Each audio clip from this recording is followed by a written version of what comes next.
কাস্টমারও বলে থাকে চিনির পরিবর্তে চায়ে মধু খায়। তো জিনিসটা খুবই ফ্যান্টাস্টিক একটা জিনিস। আপনি যদি চিনি কনজিউম করতে থাকেন, এতে করে আপনার শরীরের জন্য কিন্তু অনেক ক্ষতির বিষয় হবে। কিন্তু আপনি যদি চিনির পরিবর্তে মধু ব্যবহার করেন, আপনার স্বাস্থ্যের জন্য এটা অনেক ভালো হবে।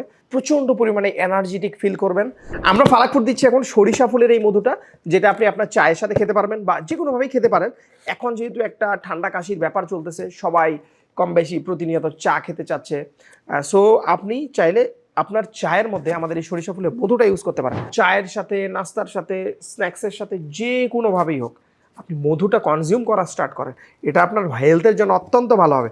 আর সামনে যেহেতু রমাদান আসতেছে, আপনি তো প্রচুর পরিমাণে শরবত খাবেন, বিভিন্ন প্রকার খাওয়া দাওয়া তো আছেই। সেটাই আপনি সরিষা ফুলের মধুটাকে অবশ্যই ব্যবহার করতে পারেন। আমাদের সরিষা ফুলের মধুটা কিন্তু খুবই ফ্যান্টাস্টিক একটা প্রোডাক্ট, এবং এটা আমরা ডিজাইনও করেছি খুবই ইউজার ফ্রেন্ডলিভাবে। সো আপনি এই মধুটা এখনই সংগ্রহ করেন।